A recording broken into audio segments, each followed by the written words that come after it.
దేవునికి స్తోత్రం. ఒకసారి యేసు ప్రభు దగ్గరికి ఒక అధికారి వచ్చాడు. ఒక అధికారి యేసు ప్రభు దగ్గరికి వచ్చి యేసు ప్రభుతో ఇలా మనవి చేస్తున్నాడు, అయ్యా నా కుమార్తె ఇప్పుడే చనిపోయింది, అయినను మీరు వచ్చినట్లయితే నా కుమార్తె బ్రతుకుతుంది. ఒక అధికారి, ఒక ఉద్యోగి, ఒక వ్యాపారస్తుడు కాదు, ఒక వ్యవసాయదారుడు కాదు, ఒక ఉద్యోగస్తుడు యేసు ప్రభు దగ్గరికి వచ్చి, అయ్యా నా కుమార్తె ఇప్పుడే చనిపోయింది, అయినను మీరు వచ్చినట్లయితే నా కుమార్తె బ్రతుకుతుంది. ఎంత గొప్ప విశ్వాసం అండి ఇది. అయితే యేసు ప్రభువు అతని యొక్క విశ్వాసమును చూసి గమనిస్తున్నారు ప్రియమైనటువంటి వాళ్ళరా.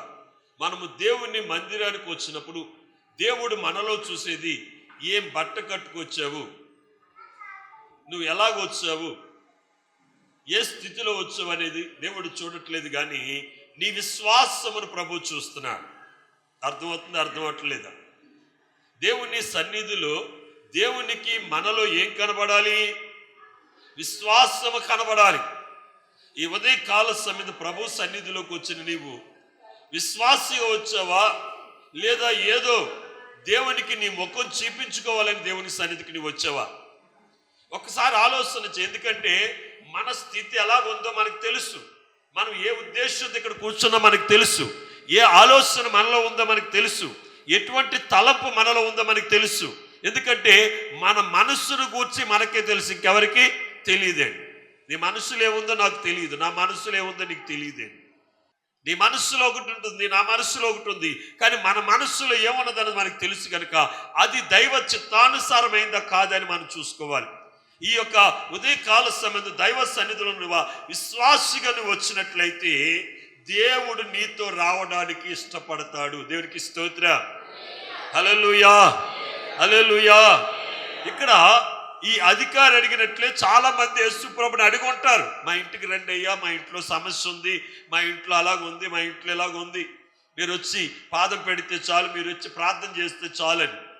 కానీ వారు ఎవరి గురించి కూడా ఇక్కడ ప్రస్తావించబడలేదు. కానీ ఈ అధికారి గురించి మాత్రమే ప్రస్తావించబడడానికి గల కారణం ఏంటంటే అతడు ప్రభుని ఎలాగ అడుగుతున్నాడండి చెప్పాలి? విశ్వాసముతో అడుగుతున్నాడు. ఎందుకంటే అతని విశ్వాసానికి ఆధారం లేదు. నిరీక్షణకు ఆధారం లేనప్పుడు ప్రభుని నమ్మటమే విశ్వాసము. అర్థమవుతుందా? నిరీక్షణకు ఆధారం లేనప్పుడు ప్రభుని మనం నమ్మాలి. ఇక్కడ అతని యొక్క మరి ఆధారం ఏంటంటే ఏమీ లేదు. కుమార్తె ఏమైపోయింది? చనిపోయింది. అయ్యా నా బిడ్డ అస్వస్థతతో ఉంది, సావసిద్ధమై ఉంది, నా బిడ్డకు ఆరోగ్యం బాగోలేదు, మీరు వచ్చి ప్రార్థన చేయండి, నా బిడ్డ బ్రతుకుతుంది అంటే దానికి ఒక ఆధారం ఉంది. కానీ ఈ అధికారి యొక్క విశ్వాసానికి ఆధారం లేదు. ఆధారం లేనప్పుడు ప్రభుని నమ్మటమే విశ్వాసము. ఇతను ప్రభు దగ్గరికి వచ్చి అడుగుతున్నాడు, నాయనా నా బిడ్డ చచ్చిపోయిందయ్యా, నా బిడ్డ చనిపోయింది, అయినను నీవు వస్తే నా బిడ్డ బ్రతుకుతుంది. ప్రియ దైవ జనాంగమా, యేసు క్రీస్తు దగ్గరికి వచ్చిన నీవు ఇటువంటి విశ్వాసము నువ్వు కలిగి ఉన్నావా? ఇటువంటి విశ్వాసము నువ్వు కలిగి ఉంటే నీ చరిత్ర, నీ జీవితమే మారిపోతుంది. నమ్ముచున్న వారు రెండు చేతులు పైకెత్తి గట్టిగా దేవుని స్తోత్రం చెప్పండి. యేసయ్య అతని యొక్క విశ్వాసమును చూసి ఆ అధికారితో ఇంటికి బయలుదేరాడు. అతని ఇంటికి వెళ్ళినప్పుడు ఆ ఇంటి దగ్గర ఎవరున్నారు తెలుసండి? డప్పులు కొట్టే వాళ్ళు ఉన్నారు, పిల్లల గొడవలు ఊదేవారు ఉన్నారు, చుట్టాలు ఉన్నారు, బంధువులు ఉన్నారు, స్నేహితులు ఉన్నారు. ఆ ఇల్లంతా కూడా, ఆ ఇంటి బయట ఇంటి లోపల కూడా వారందరితో కూడా ఏమైపోయిందండి? నిండిపోయింది. ఏమైంది? వారందరితోటి ఆ ప్రదేశం అంతా కూడా నిండిపోయిందండి. ఎందుకంటే చాలా మంది ఈ వార్త తెలుసండి. వేరే వార్తలు తెలిస్తే కౌరెడితే వెళ్దాం అనుకుంటారు. ఇలాంటి వార్త తెలిసింది అనుకోండి, ఏం చేస్తారు చెప్పండి? ఇలాంటి వార్త తెలిస్తే మీరైతే కౌరెట్టినా రారండి. ఏ వార్త మిమ్మల్ని కదిలించదండి. చచ్చిపోయిన వార్త కదిలించదు, పుట్టాడన్న వార్త కలిగి. ఒక్కసారి పోస్ట్లో పలానా వారు చనిపోయారంటే పని పక్కన ఆడేసి మనం అక్కడికి వచ్చి నిలబడాలి. అది రక్త సంబంధం అంటే, అది దైవికమైన ప్రేమ అంటే. నిలబడుతున్నారా? ఇంటి పక్క వాళ్ళు రావట్లేదు, ఇంటి వెనకాల వాళ్ళు రావట్లేదు. అప్పుడు వీరు మనవారా కాదా, వీరు మనతో మాట్లాడుతున్నారా కాదా, ఇవన్నీ పక్కన పెట్టి మనం అక్కడ నిలబడాలి. అర్థమవుతుంది? అర్థం అవట్లేదా? ఇక్కడ యాయూరు ఇంటికి, ఈ యొక్క అధికారి ఇంటికి స్నేహితులు వచ్చేసారండి, బంధువులు వచ్చేసారు, రక్త సంబంధులు వచ్చేసారు, పిల్లలు గ్రోవుదేవారు వచ్చేసారు, డప్పులు కొట్టే వాళ్ళు వచ్చేసారు, అలాగే సమాధి చేసే వాళ్ళు వచ్చేసారు. వీళ్ళందరితో ఆ ఇల్లు ఏమైపోయిందండి? నిండిపోయింది. ఇప్పుడు యేసు ప్రభు ఇక్కడికి ఎందుకు వస్తున్నాడో తెలుసండి? చనిపోయిన బిడ్డను బ్రతికించడానికి వస్తున్నాడు. ఏం చేయడానికి వస్తున్నాడు? చనిపోయినటువంటి ఆ బిడ్డను యేసయ్య ఏం చేయడానికి వస్తున్నాడండి? వీళ్ళందరూ ఏడవడానికి కొంతమంది వచ్చారు, డప్పులు కొట్టడానికి కొంతమంది వచ్చారు, పిల్లలు గోవడానికి కొంతమంది వచ్చారు, సమాధి చేయడానికి కొంతమంది వచ్చారు, ఆ యొక్క ఇంటి వారితో కలిసి ఏడవడానికి కొంతమంది వచ్చారు. కానీ యేసుక్రీస్తు కూడా ఇంటికి వస్తున్నాడు. ఎందుకు వస్తున్నాడు తెలుసండి? చనిపోయిన ఆ బిడ్డను తిరిగి బ్రతికించడానికి. అర్థమవుతుందా? అర్థం అవ్వట్లేదా? అర్థమైందా? అర్థం అవ్వలేదా? హల్లెలూయా, హల్లెలూయా. ఈ ఇంటికి యేసయ్య ఎందుకు వస్తున్నాడంటే, ఆ ఇంట్లో మరణమును జీవముగా మార్చడానికి యేసయ్య వస్తున్నాడు. దేవునికి స్తోత్రం, హల్లెలూయా. యేసయ్య నీ ఇంటికి వస్తున్నాడు. ఎందుకు వస్తున్నాడంటే, నీ పరిస్థితులను చెప్పాలి, నీ పరిస్థితులను గట్టిగా చెప్పండి, మార్చడానికి యేసయ్య వస్తున్నాడు. ఎందుకంటే వాక్యం ఏమని సెలవిస్తుందంటే, మీరు దేవుని యొద్దకు రండి, మీరు దేవుని యొద్దకు రండి, అప్పుడు ఆయన మీ దగ్గరికి వస్తా. ఇక్కడ యాయూరు ఇంటికి వెళ్ళాడు. ఎవరండి? యేసుక్రీస్తు ప్రభువు. ఇంటికి వెళ్ళేటప్పటికి ఆ ఇంట్లోనటండి డప్పులాయించే వాళ్ళు ఉన్నారట, పిల్లల గ్రోవులు ఊదే వాళ్ళు ఉన్నారట, ఏడ్చేవారు ఉన్నారటండి, స్నేహితులు ఉన్నారట. నిండిపోయింది. యేసయ్య అంటున్నాడు, స్థలమియ్యుడి. యేసయ్య ఏమంటున్నాడు? స్థలమియ్యుడి. ఎవరు అడుగుతున్నారు ఈ మాట? చిన్నది నిద్రించుచున్నదే గాని చనిపోలేదని వారితో చెప్పగా, ఏటమ్మా? వారు అపాసించిరి. పై వచ్చిన మరలసారి 24 వచ్చిన చదువమ్మా. స్థలమియ్యుడి, ఈ చిన్నది నిద్రించుచున్నదే గాని చనిపోలేదని వారితో చెప్పగా. చాలమ్మ, దేవునికి స్తోత్రం. యేసయ్య అడుగుతున్నాడు, ఏమన్నాడు? స్థలమియ్యుడి. ప్రియమైనటువంటి వాళ్ళరా, ఈ అధికారి ఇంట్లో ఎవరికి చోటు ఉందండి? డప్పులు కొట్టే వాళ్ళకి చోటు ఉంది, పిల్లనుగో ఊదే వారికి చోటు ఉంది, స్నేహితులకు చోటు ఉంది, బంధువులకు చోటు ఉంది. ఇక్కడ ఎవరికి చోటు లేదండి? ఎవరికి చోటు లేదు? ఎవరికి చోటు లేదు? చెప్పాలి గట్టిగా. ప్రభువుకి చోటు లేదండి. కనుక ప్రభు ఏమన్నాడు? స్థలమియ్యుడి. ఏమన్నాడండి? స్థలమియ్యుడి. నీ ఇంట్లో యేసు ప్రభు ఫోటో తగిలించడానికి చోటు ఉంది, బైబిల్కు చోటు ఉంది, బంధువులకు చోటు ఉంది, టీవీకి చోటు ఉంది. ఉందా లేదా? ఉన్నదా లేదా? ఇంక దేనికి చోటు ఉందండి? మోసపూరితమైన ఆలోచనలకు చోటు ఉంది, పాపానికి చోటు ఉంది. కానీ ఎవరికి చోటు లేదు? ఎవరికి చోటు లేదు? అందుకే ప్రభు అయినటువంటి యేసుక్రీస్తు అన్నాడు, ఇదిగో నేను తలుపు నొద్ద నుండి తట్టుచున్నాను. ఆయన ఎక్కడున్నాడండి? ఎక్కడున్నాడు ఆయన? బయట ఉన్నాడండి. మనం చోటిస్తే ఆయన ఎక్కడికి వస్తాడు? లోపలికి వస్తాడు. యేసయ్య లోపలికి వస్తే మన చరిత్ర ఏమైపోద్దండి? మారిపోద్ది. మన బ్రతుకు మారిపోద్ది, మన జీవితం మారిపోద్ది, మన బిడ్డల పరిస్థితి మారిపోద్ది. ఇక్కడ యేసయ్య అడుగుతున్నాడు, నాకు చోటు ఇవ్వండి, తలుపు నద్దు నుండి తట్టుచున్నాడు. ప్రియ దైవ జనాంగమా, ఈ యొక్క ఉదయకాల సమయంలో ఆలోచన చేయి. నీ ఇంట్లో యేసయ్యకి చోటు ఉందా? నీ ఇంట్లో యేసయ్యకి స్థానం ఉందా? నీ ఇంట్లో యేసయ్యకు స్థలం ఉందా? ఆలోచన చేయండి. ప్రభు అడుగుతున్నాడు, స్థలమియ్యుడి.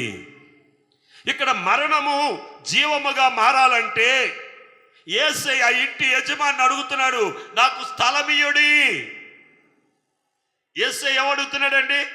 నాకు స్థలమియ్యుడి.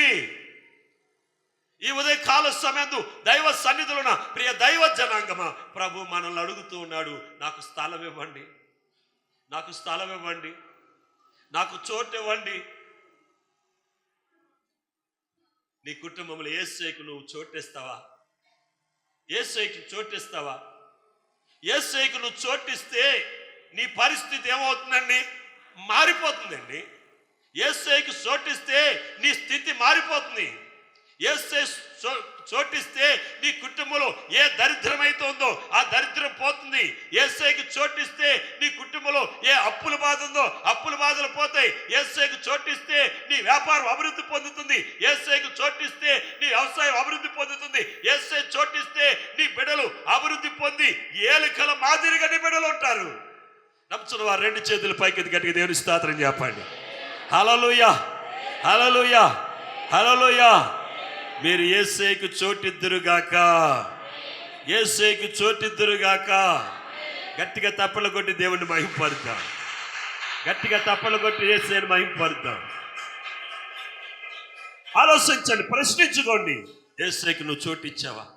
ఇక్కడ అధికారితో ఈ యేసయ్య అన్నాడు, నాకు స్థలమియ్యుడి అనగానే అధికారి ఏం చేశాడంటే ఇంట్లో ఉన్న వారందరినీ వెలుపలికి వెళ్ళిపోమన్నాడండి. ఏం చేశాడు? ఇంట్లో ఉన్న వారందరినీ కూడా వెలుపలికి వెళ్ళిపోమన్నాడు. వెలుపల నుంచోమన్నారు వారిని. వెలుపల నుంచోమని వెలుపల ఉన్నటువంటి యేసయ్యకు తన ఇంట్లో ఏమిచ్చాడండి? చెప్పాలి. తన ఇంట్లో చోటు ఇచ్చాడు, తన ఇంట్లో స్థలం ఇచ్చాడు. యేసయ్య ఇంట్లో అడుగు పెట్టాడండి. యేసయ్య పాదం ఆ ఇంట్లోకి వెళ్ళింది. ఎక్కడైతే కుమార్తె చనిపోయి ఉందో ఆ చనిపోయినటువంటి ఆ గది దగ్గరికి వెళ్ళాడండి. చనిపోయిన మంచు దగ్గరికి వెళ్ళాడు. ఆ యొక్క డెడ్ బాడీ దగ్గరికి వెళ్ళాడు యేసయ్య. ఈ లోకములో అది ఒక డెడ్ బాడీ, కానీ యేసయ్య దృష్టిలో అది జీవం ఉన్నది. యేసయ్య అంటున్నాడు, నీ కుమార్తె చనిపోలేదు, నీ కుమార్తె చనిపోలేదు, నీ కుమార్తె బ్రతుకుతుంది, నీ కుమార్తె నేను బ్రతికిస్తాను. అయితే నాకు చోటి, నాకు స్థలమి, నీ పరిస్థితిని మారుస్తాను, నాకు స్థలమి. నీ కొడుకుకి నీ కుమార్తెకి మంచి సంబంధం వచ్చేటట్టు చేస్తాను, వారికి మంచి ఉద్యోగం వచ్చేటట్టు చేస్తాను, నీ వ్యాపారాన్ని నేను వృద్ధిపరుస్తాను. నాకేమన్నాడైనా చోటు ఇమ్మన్నాడండి. దేవునికి స్తోత్రం. స్థలమియ్యుడి. ఈ అధికారిని స్థలం ఇమ్మని అడగగానే ఈ అధికారి తన ఇంట్లో ఉన్న వారందరిని కూడా వెలుపలికి పంపించేశాడండి. పంపించేస్తే లోపలికి తీసుకెళ్ళాడండి. యేసయ్య ఇంట్లోకి వచ్చాడు. యేసయ్య ఇంట్లోకి వచ్చిన తర్వాత ఆ చిన్నదాని గదిలోకి వెళ్ళాడు. ఆ చిన్నది మంచం మీద చనిపోయి ఉంది. చనిపోయిన ఆ చిన్నదాన్ని చెయ్యి పట్టుకుని అమ్మా లెగరా అన్నాడు. దేవునికి స్తోత్రం కలుగునుగాక. యేసయ్య ఆ ఒక్క మాట చనిపోయినటువంటి ఆమె ఏమైందండి? బ్రతికింది. దేవునికి స్తోత్రం. హల్లెలూయా, హల్లెలూయా. యేసయ్యకి స్థలం ఇచ్చాడు గనుక మరణం అక్కడ ఏమైపోయిందండి? మరణం ఏమైపోయింది? మరణం ఏమైపోయింది? గట్టిగా చెప్పాలి. మరణం ఏమైపోయింది? మరణం ఏమైపోయింది? మాట్లాడట్లేదు, గట్టిగా చెప్పాలి మగోళ్ళు. జీవముగా మార్చబడిపోయింది. దేవునికి స్తోత్రం కలుగునుగాక. హల్లెలూయా, హల్లెలూయా. యేసయ్య అధికారిని అడిగాడు స్థలం ఇమ్మని. అధికారి ఎక్కడండి, ఎవరిని వెళ్ళమంటానండి? అందరూ నాకు కావలసిన వారే, అందరూ నా ఇంట్లో ఉండాలి, వాళ్ళతో పాటు మీరు కూడా నా ఇంట్లో ఉండండి అంటే యేసయ్య అక్కడ అద్భుతం చేసి ఉండేవాడా? యేసయ్య కార్యం అక్కడ జరిగి ఉండేదా? యేసయ్య కార్యం అక్కడ జరిగి ఉండేదా? యేసయ్య చెప్పగానే ఆ ఇంట్లో ఉన్న వారందరినీ వెలుపలకు పంపించి యేసయ్యకి ఏమి ఇచ్చాడండి? స్థలం ఇచ్చాడు. ప్రియ దైవ జనాంగమా, ఈ ఉదయకాల సమయంలో ప్రభు నీ తలుపు నద్దు నుండి అడుగుతున్నాడు, తలుపుతి తలుపుతి అని నీ తలుపును ఆయన ఏం చేస్తున్నాడని తడుతూ ఉన్నాడు. నీ ఇంటి తలుపును తడుతూ ఉన్నాడండి. ఎందుకు తడుతున్నాడో తెలుసా? నీ ఇంట్లోకి ఆయన వచ్చి నీ పరిస్థితిని మార్చడానికి, నీ ఇంట్లోనికి వచ్చి మృతమైన దానిని జీవముగా మార్చడానికి, నీ పరిస్థితులన్నిటిని కూడా ఆశ్చర్యకరంగా మార్చడానికి, నీ చరిత్రను మార్చడానికి యేసయ్య ఎక్కడికి రావాలనుకున్నాడండి? నీ ఇంట్లోకి రావాలనుకున్నాడు. అయితే ఆయన ఏమన్నాడు? స్థలమీయుడి, స్థలమీయుడి. దేవునికి స్తోత్రం. హల్లెలూయా, హల్లెలూయా. యేసయ్య మాటలకు మనం ఏమివ్వాలి? లోబడాలి. యేసయ్య మాటకు మనం లోబడాలి.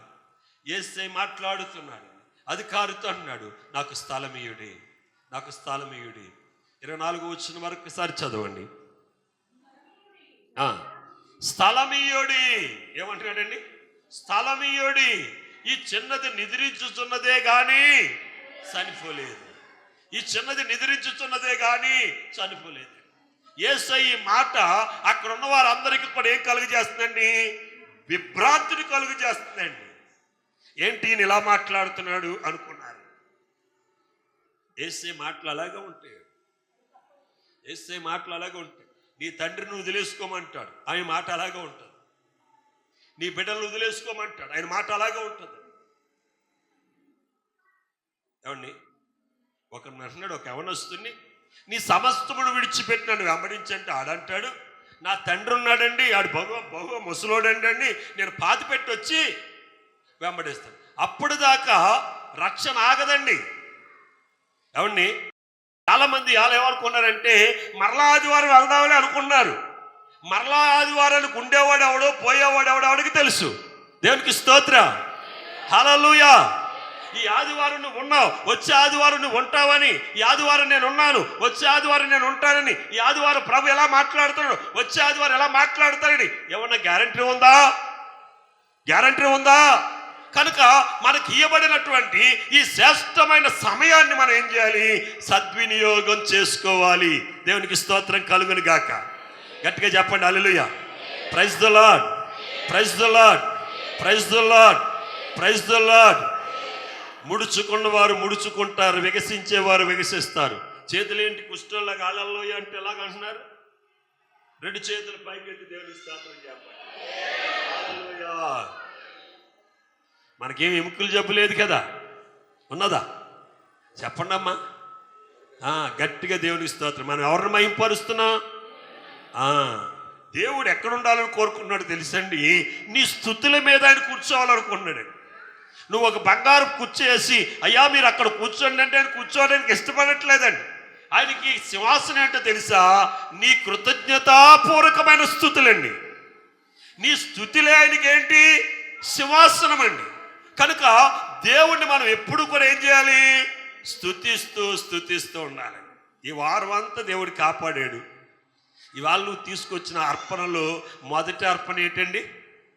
కృతజ్ఞతాస్తుతి, కృతజ్ఞతాపూర్వకమైనటువంటి అర్పణ. అది దేవునికి మొదట నువ్వు సమర్పణ చేయాలి. ఇక్కడ యాయూరు స్థలం ఇచ్చాడు కనుక ఆ ఇంట్లో మరణం ఏమైపోయిందండి? మరణము జీవముగా మార్చబడిపోయింది. యేసయ్యకు నువ్వు స్థలం ఇచ్చావు అనుకోని నీ పరిస్థితి ఏమైపోద్ది? అప్పులు బాధతో ఉన్నావా? పిల్లలు చదువుకుని ఉద్యోగాలు రావట్లేదా? బిడ్డలు చదువుతున్న వారికి జ్ఞానం లేదా, సరిగ్గా చదువు అవ్వట్లేదా? నీ సంపాదనకు సిల్లడిపోతుందా? నీ ఇంట్లో రోగం ఉందా? నీ ఇంట్లో బలహీనత ఉందా? నువ్వు ఎంత కష్టపడినా నీ పంట నీ చేతికి రావట్లేదా? ఆలోచించండి. మొన్న ఒక ఆయన సాక్ష్యం చెప్తున్నాడు, నాతో వస్తా దేవుడు ఎంత గొప్పోడండి అన్నాడు. ఏమయ్య ఏం చేసావంటే, నేనండి ఒక 2 ఎకరాల కౌలుకి చేస్తున్నానండి, అట్టు తోట వేసాను. నేను అట్టు తోట మొక్క వేసినప్పుడు దేవునికి నేను మొక్కుబడి చేసుకున్నాను. ఆ మొక్కుబడి ఏంటంటే ఈ అట్టు తోట బాగా వచ్చి బాగా ఇదయ్యి బాగా నాకు డబ్బులన్నీ బాగా వచ్చినాయి అనుకోనయ్యా, నీకు నా లాభంలో సగం ఇచ్చేస్తానయ్యా. వచ్చిన లాభంలో సగం నీకు ఇచ్చేస్తానని మొక్కుబడి చేసుకున్నాడు. మరి ఇప్పుడు ఏం జరిగిందండి? అయ్యా మా చుట్టూ ఒక 100 ఎకరాలు ఉందండి అట్టి తోట. ఆ 100 ఎకరాలంతా కూడా సగం పడిపోయిందండి. నా సేను మధ్యలో ఉంది, ఒక్క చెట్టు కూడా ఎరగలేదండి. దేవునికి స్తోత్రం, హల్లెలూయా. దేవుడు బాగా చూశాడని అర్పణ ఇవ్వటం మర్చిపోకు. అర్పణ ఇచ్చావనుకో దేవుడు ఇంకా నిన్ను ఆశీర్వదిస్తాడు. చాలామంది ఏం చేస్తారు తెలుసండి? మొక్కుబడి చేసుకుంటారండి. దేవుడు దీవించిన తర్వాత మొక్కుబడి ఏం చేస్తారు? మర్చిపోతారండి. దేవునికి స్తోత్రం, హల్లెలూయా, హల్లెలూయా. 2 చేతులు పైకెత్తి దేవునికి స్తోత్రం చెప్పండి, హల్లెలూయా. దేవునికి చోటు ఇవ్వాలి. మన ఇంట్లో చోటు ఇవ్వాలి, మన వ్యాపారంలో చోటు ఇవ్వాలి, మన ఉద్యోగంలో చోటు ఇవ్వాలి, మన వ్యక్తిగత జీవితంలో చోటు ఇవ్వాలి. ప్రతి దానిలో కూడా దేవునికి చోటు ఇవ్వాలి. మన ఆదాయంలో కూడా దేవునికి ఏమివ్వాలండి? చోటు ఇవ్వాలి. నీకు వచ్చిన ఆదాయంలో దేవుని భాగం దేవునికి ఇవ్వాలి. అర్పణ ఇచ్చుటలు, ఇక్కడ అర్పణలు 4 రకాలుగా ఉన్నాయి. ఒకటి కృతజ్ఞతాపూర్వకమైనటువంటి అర్పణ. రెండవది ప్రథమ ఫలము. ఏ ఫలం? ప్రథమ ఫలం. ఇంట్లో పుట్టిన తొలిసూరు బిడ్డ, ఇంట్లో పుట్టిన తొలిసూలు పశువు, పొలములో పండిన తొలి పంట ఎవరిదండి? ఎవరిది? నీ ఉద్యోగంలో తొలి జీతం ఎవరిది? నీ వ్యాపారంలో తొలి సంపాదన దేవుడు. మొదటిది కృతజ్ఞతాపూర్వకమైన అర్పణ, అంటే కృతజ్ఞతతో దేవునికి, అంటే దేవుడు చేస్తున్న మేలును బట్టి కృతజ్ఞతతో ఇచ్చే కానుక. రెండవది ప్రథమ ఫలం. మూడవది మొక్కుబడి. ఏంటి? మొక్కుబడి. మూడవది మొక్కుబడి. మనం ఏదైనా సమస్య వచ్చినప్పుడు దేవుడికి మొక్కుంటాం చూడండి, ఆ మొక్కుబడి. ఇక నాలుగవది దశమ భాగము. దశమ భాగం ఎవరిదండి? ప్రథమ ఫలం ఎవరిది? కృతజ్ఞతార్పణ ఎవరిది? ఇంకోటి ఏంటండి? 4 చెప్పాను. ప్రథమ ఫలం చెప్పాను, కృతజ్ఞతార్పణ చెప్పాను, దశమ భాగం చెప్పాను, మొక్కుబడి చెప్పాను. 4. ఈ 4 ఎవరే? 4 ఒకటి కానుక కాదండి. ఏ కానుక ఆ కానుక. వాటిని మనం ఎప్పుడైతే దేవునికి మనం చెల్లిస్తామో దేవుడు మనల్ని ఏం చేస్తాడండి? ఆశీర్వదిస్తాడు. దేవునికి స్తోత్రం, హల్లెలూయా, హల్లెలూయా. 2 చేతులు పైకెత్తి దేవునికి స్తోత్రం చెప్దామా? గట్టిగా చెప్పండి హల్లెలూయా అని. హల్లెలూయా. ప్రియమైనటువంటి వాళ్ళరా, ఇక్కడ మనం చూసినట్లయితే యాయూరు ఈ అధికారి ప్రభుకి ఏమిచ్చాడండి? స్థలం ఇచ్చాడు. తన ఇంట్లో స్థలం ఇచ్చాడు కనుక తన ఇంట్లో మరణం ఏమైపోయింది? జీవముగా మార్చబడిపోయింది.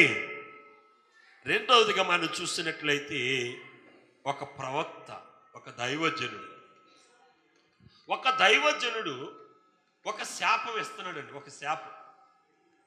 ఆ శాపం ఏంటంటే 3.5 సంవత్సరాలు వర్షం కురవదు. 3.5 సంవత్సరాలు వర్షం కురవక ప్రజలకు దేశం మీద ఏమొచ్చేస్తుంది? కరువు వచ్చేస్తుంది శాపం ఇచ్చాడు. ఈ శాపం ఎక్కడిచ్చాడండి? ఊర్లో గవిని దగ్గర, సంత మార్కెట్లోనూ, ఇంకొక చోట ఇవ్వలేదండి. ఎవరి దగ్గరికి వెళ్ళారు? సరాసరి మహారాజు దగ్గరికి వెళ్ళి మహారాజు ఎదుట నిలబడి, ఓ రాజా, నీవు పాపము చేస్తున్నావు. అంత మాత్రమే కాకుండా ప్రజల చేత కూడా నువ్వేం చేస్తున్నావు? పాపం చేస్తున్నావు. యెహోవా జీవము తోడు ఈ దేశం మీద, ఈ యొక్క భూమి మీద వర్షమైనను మంచైనను కురవక 3.5 సంవత్సరాలు ఆకాశత్తువులు ఏమైపోతాయండి? మూయబడతాయి. ఎవరండి? దైవజనుడు. ఎవరితో చెప్తున్నాడు? మహారాజు. ఒక శాపం. అయితే భూమి మీద వర్షం కురవకపోతే పంటలు పండకపోతే ఏమొస్తుంది? కరువు వచ్చేస్తుంది. ప్రపంచం అంతా కరువు ఉంది, ఆ దేశంలో కూడా కరువు భారంగా ఉంది. మరి కరువు కలుగుతుందని ఎవరు చెప్పారండి? దైవజనుడు చెప్పాడు. అయితే దైవజనుడిని ఎవరు పోషించాలి? దేవుడే పోషిస్తాడు. దేవునికి స్తోత్రం, హల్లెలూయా. చాలా మంది ఏమనుకుంటారంటే దేవునికి దశంభాగము, దేవునికి ప్రథమ ఫలాలు, ప్రతిష్టాపనలు ఇస్తే మన పాస్టర్ గారు పెద్దోడు అయిపోతాడు. ఏమైపోతాడు అనుకుంటారు? పెద్దోడు అయిపోతాడు అందరూ అనుకున్నది. కానీ దైవజనుడిని ఎలా పోషించాలో, ఎలా నిలబెట్టాలో ఆయనకు తెలుసండి. దైవజనుడిని మీరు అనుకున్నట్టు మీరు ఇచ్చేదాని మీద పోషింపబడట్లేదండి. దేవుడే దైవజనుడిని ఏం చేస్తున్నాడు? పోషిస్తున్నాడు. ఎందుకంటే దున్నే ఎద్దుకు చిక్కం వేసేవాడు కాదండి. మనం దున్నే ఎద్దుకి ఏం చేస్తాం? చిక్కం వేస్తాం. కానీ ప్రభు ఏం చేస్తున్నాడండి? దున్నే ఎద్దుకు చిక్కం వేయట్లేదు. ఇదిగో బోల్డంత పంట ఉంది తినమని దైవజనుడికి ఏం చేస్తున్నాడండి? దేవుడే ఇస్తున్నాడు.